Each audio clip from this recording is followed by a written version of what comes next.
What is going on, everybody? Welcome back to College Football Talk with Peter Burtonette. In today's episode, I'm bringing you a preview of the Week 3 action.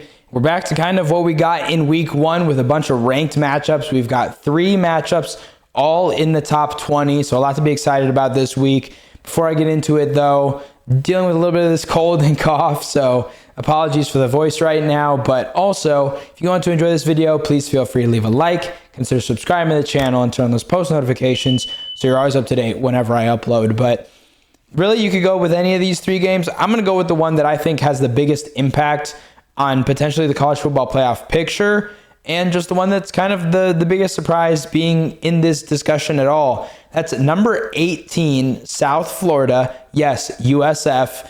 At number 5, Miami. Both teams are 2-0. The Hurricanes are favored by 18.5. And make sure you have the CW network, because this isn't going to be on ESPN or ABC or even ESPN2 or the ACC network. It's on the CW network. So a top 20 matchup on the CW. So make sure you have that in your cable package, or if you have YouTube TV or whatever you guys are using out there. It's going to be an interesting game to watch. The Bulls are college football's early Cinderella team. One more win would vault them almost into a college football playoff lock territory. They've still got a road game at Navy on November 15th. A couple other tough road tests in there in the American Conference, but I think they'd be favored the rest of the way through American play, and that would include potentially in an American Conference championship game, whoever they might face there. Now, a lot of season left still to unfold, but a win here, I think, puts them in the top 10 and really makes us kind of stop and think, okay, they had that good win over Boise State. They had that upset over Florida, but they are for real. And they already are. They're already a group of 5 playoff contender, but if they win this game, they're a legit contender to maybe even compete in the college football playoff. So again, a lot of season still to go, but big early season storyline is the South Florida Bulls. The Canes have also looked for real. Carson Beck has been slinging the rock. The defense has been playing lockdown so far. I know they gave up 24 to Notre Dame, but played really well in that game. To me, one of the big questions, I've kind of got 2 for this game, is how can Ruben Bain, Akeem Mesidor, and the Miami secondary defend against Byron Brown? That quarterback for South Florida has passed for the ball for, I think, almost 400 yards through 2 games. He's also ran for a lot as well, I think over 100. To me, the X factor here is linebacker Wesley Bissainth. I think he's going to be key in stopping those quarterback runs. If the guys on the Miami defensive line, Bain and Mesidor, like I mentioned, can't get to Brown, Bissainth is going to be will be looking to make the stops there. So I think he's an X factor. And then similarly, can the USF defense do what they did to Maddox Madsen at Boise State and DJ Lagway for Florida? Their linebacker, Jalen Schuler, he leads the way with 21 tackles, and he also has 2 pass deflections. And then cornerback James Chenault has an interception. Now, they've struggled to get a lot of pressure, at least to get home. Only 2 sacks through 2 games, but it's early in the season. Those numbers aren't quite reflective of how good a defense has been at getting there. I think those numbers start to grow throughout the season, but that will be key as well. How can the Bulls defense do at getting to Carson Beck, both affecting how he throws, maybe even getting a sack or 2, and then obviously as well how they do in the secondary. It's kind of a big spread. I think it's a little bit bigger than what Miami will be able to cover. I'm going to go with Miami 31, South Florida 20. I think the Hurricanes have looked really good early on in the season. I said this last week, the Swamp's a hard place to go in and win, and the Bulls proved otherwise by beating the Gators, but I do think Miami gets the win here, again, 31-20.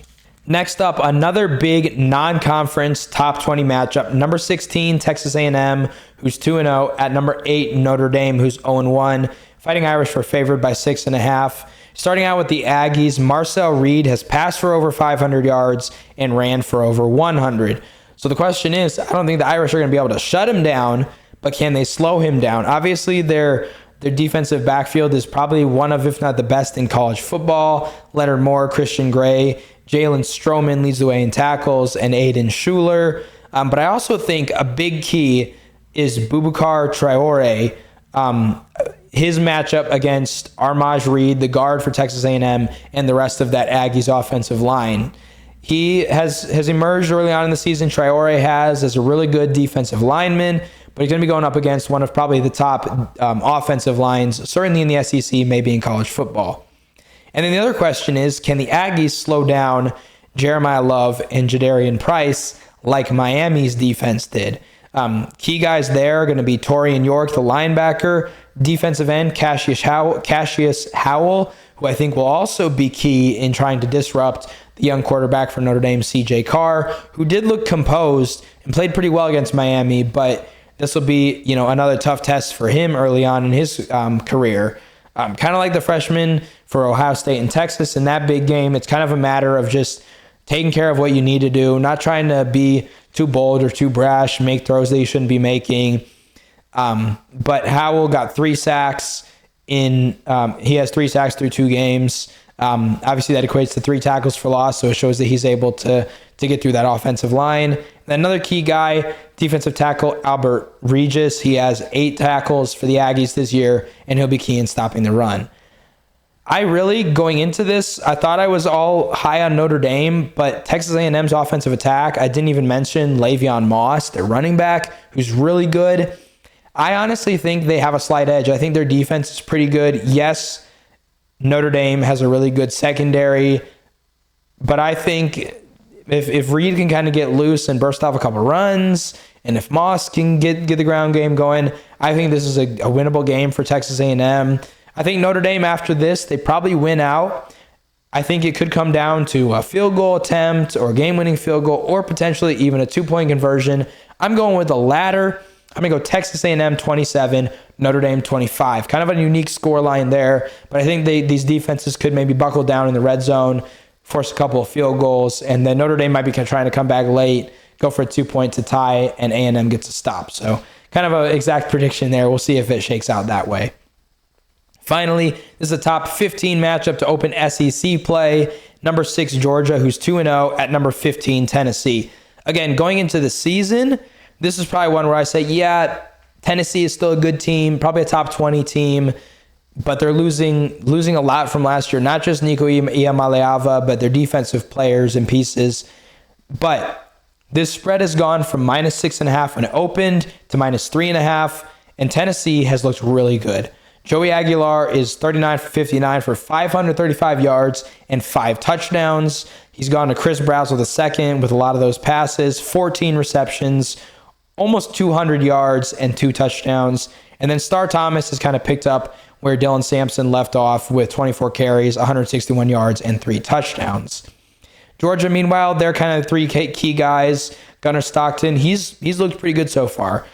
40 for 58, 417 yards, 2 touchdowns. Nate Frazier has rushed 25 times for 116 yards and 2 touchdowns. And then Zachariah Branch has plugged in kind of as expected, 6 receptions for 112 yards. That's a really high yards per catch rate, and then 1 touchdown. To me, though, Georgia looked pretty sluggish against Austin Peay. They lost 2 fumbles while the Volunteers have been scoring in bunches. So for me, the question is, how do the Dawgs slow down the UT offense? Linebackers CJ Allen and Raylan Wilson will be the key guys there. And then can the Vols create turnovers? They only have 1 interception and 1 fumble recovery, though that was a scoop and score through 2 games. Defensive back Colton Hood, to me, is the key guy to watch here. He has 5 pass deflections, and he had that fumble recovery for a touchdown for the Volunteers defense. Again, this is a game where going into the season, I probably would have gone with Georgia, but through 2 weeks, Tennessee has looked like the better team. Neyland Stadium is always a tough place to go. Ask Alabama recently. I think this is a game that Tennessee can win, and I'm going to go with Tennessee 31, Georgia 28. Next up, a game that I thought was honestly going to be bigger than the Georgia-Tennessee game. That's Florida at LSU, but this quickly has gone to a big bounce-back game for the Gators, who were stunned by South Florida, and they need a bounce back as they get ready to go into a murderer's row of a schedule. The Tigers' offense did kind of have a little bit of a letdown against Louisiana Tech, but their defense held the Bulldogs to just 154 yards of total offense. That LSU defense has looked really good so far, slowed down Clemson, who I'll talk about in the next game here, and then they obviously slowed down Louisiana Tech as well. I think Florida does play a little bit better than they did last week. I think maybe they got caught looking ahead to this game a little bit and also playing a really hot South Florida team to start the season.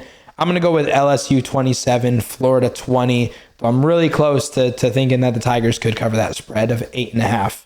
Next up, number 12, Clemson at Georgia Tech. Clemson's 1-1, Georgia Tech's 2-0. This one has gone to just 3.5 from a 6.5 point spread.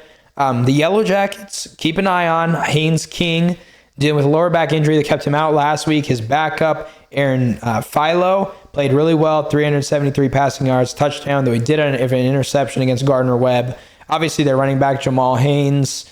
To me, the Tigers have some questions. It's a question of whether, does this offense look like the one that played in that second half against Troy, where Bryant Wesco stepped up with a couple big touchdowns, scored 27, or does it look like it did in the first three halves of the season, where they scored just 10 against LSU and shut out by Troy? So that is the question to answer here. I do think we see a little bit more of that offense that we saw in the second half. Sometimes it just takes even a familiar offense time to click.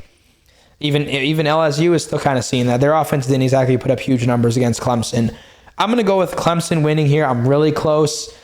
I'm kind of fighting with whether there'd be an upset here. And I'm going to go with Clemson 28, Georgia Tech 24. So if it stays at 3.5, that would be Clemson to cover. Some other key games, or I guess interesting games, those are the key games. Vandy at South Carolina, I'm going with the Gamecocks there. Wisconsin at Alabama, I'm going with the Crimson Tide there. They looked a lot better last week than they did against Florida State week 1. NC State at Wake Forest, I think this is a Thursday night game, maybe Friday. Both teams are 2-0 so far. I think NC State gets the win there. Kansas State at Arizona. Kansas State's probably the disappointment of the season so far. They lost to Iowa State and Ireland. Then they barely beat North Dakota at home. And then they lose to Army at home. Meanwhile, the other Wildcats, Arizona, are sitting at 2-0. Noah Fafita looked a lot better, looked like his old self. I think the Arizona Wildcats win here. Then finally, a late night game that I think could be kind of fun to watch. Both teams 2-0 also. Minnesota at Cal. I think the Golden Gophers get the win out there in Berkeley. But that is my look at week 3. I said this in my last video, but did a little bit better last week with 6-7 straight up, 3-3 against the spread. Those bring my totals to 11-13, and then a measly 5-12 against the spread. Hoping those numbers improve this week. But thanks again for taking the time to watch College Football Talk. I'm your host, Peter Burtonette, signing out. Peace.